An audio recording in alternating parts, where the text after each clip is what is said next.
What's up guys? Samahan niyo po uli ako. Itutur ko uli kayo dito sa aking maliit na farm. Ngayon guys, mag-harvest po tayo ng Madre de Agua para ipakain natin sa ating mga alaga. Samahan niyo ako guys. Yan guys, papasok na tayo uli sa ating gate. Ayan.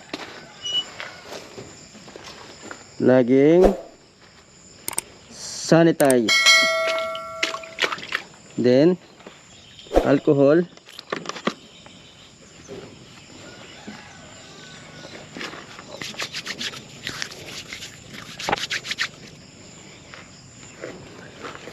Ayan. Punta pa tayo sa ating mga tanim na Madre de Agua guys.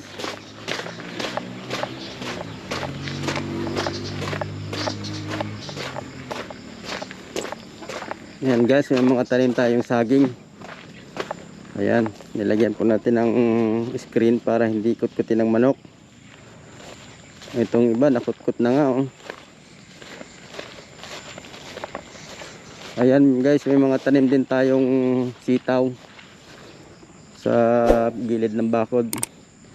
Saka ito may mga tanim din tayo guys dito na kangkong. Para at least pag nagsinigang tayo, meron tayong ma-harvest na kangkong.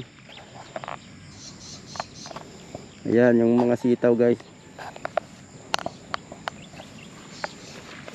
Ayan, meron na rin po tayong ano dito, lemongrass. Ayan, malago na po sila. Tapos ito mga saging, then kamuting kahoy, saka mga aratilis. Ito po yung magiging shade nila guys pagka nag pre-range na po tayo. Hintayin lang po natin magdalawang buwan yung ating mga alaga. Saka natin sila pagagalain dito guys. Ayan. Nakaharvest na po kanina yung bayaw ko ng sitaw. Yari na ang ulam pang tanghalian. Ayan. Saka malunggay guys pala yung tanim natin dito. Yan yung magiging shades nila pagka lumago na. Ayan o, mga aratilis.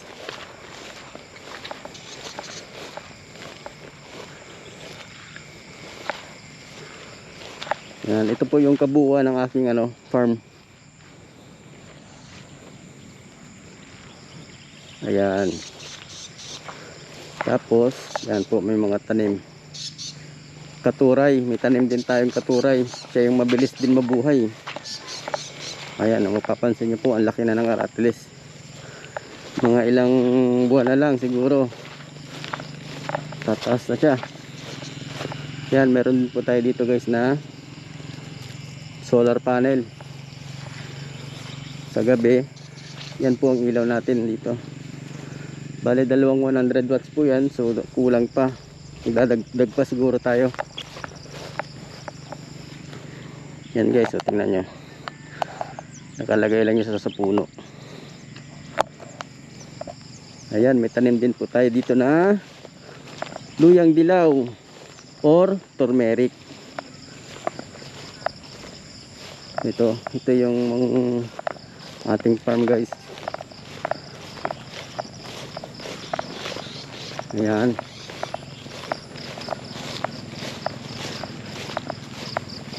So dapat guys, may tanim din ako ditong asola. Sa kasamaan pala, hindi nabuhay yung in-order ko sa online. Ngayon maghahanap tayo kung saan tayo makakakita ng binhi ng asola. Ayan guys, ito yung Madre de Agua. Ayan. Mag-harvest tayo para pakain sa ating mga alaga.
Yan, okay na siguro to guys.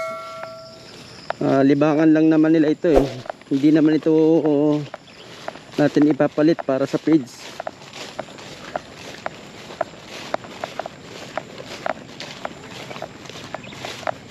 Iba pa rin kasi guys yung supplemental feeds. Hindi natin pwedeng iasa sa Madre de Agua yung pagkain nila.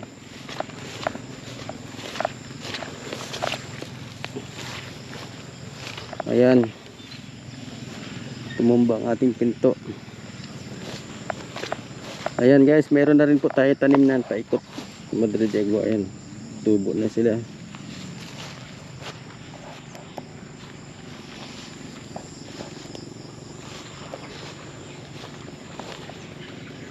Kung mapapansin nyo guys, yung cuttings nito pwede pa silang itanim pagkatapos nilang kainin yung yung dahon. Kukunin mo ulit sila, then pwede mo silang itanim. Yung ganun po ang ginagawa ko guys, para mas lalo silang dumami. Yan guys, ilalagay na po natin ito sa loob para at least maubos nila agad. Ito guys, yung sinasabi kong cuttings, pwede pa siyang itanim pagkatapos nilang maubos yung dahon. So ganun pong gagawin natin, itatanim ulit natin to. Ayun, excited na sila.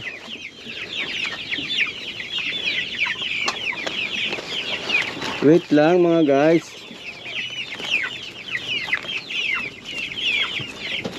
Bitin na bitin talaga sila sa pagkain, no?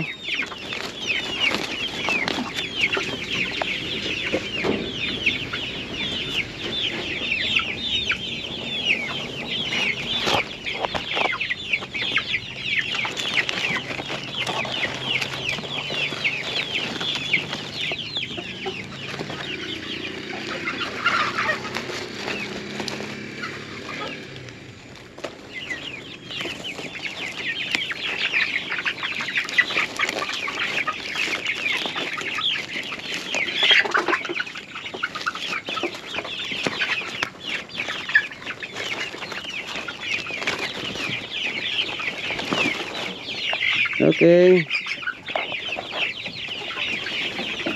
Tirahin nyo na. Ayan, lapitan na sila sa Madre de Agua.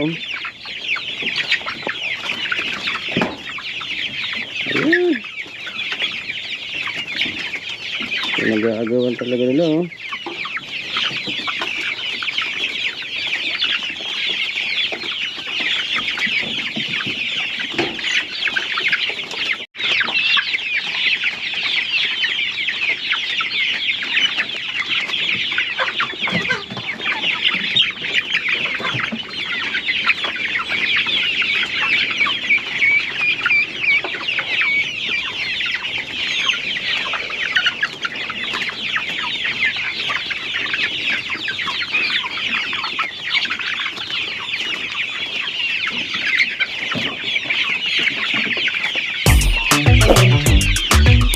Okay guys, lalabas na tayo.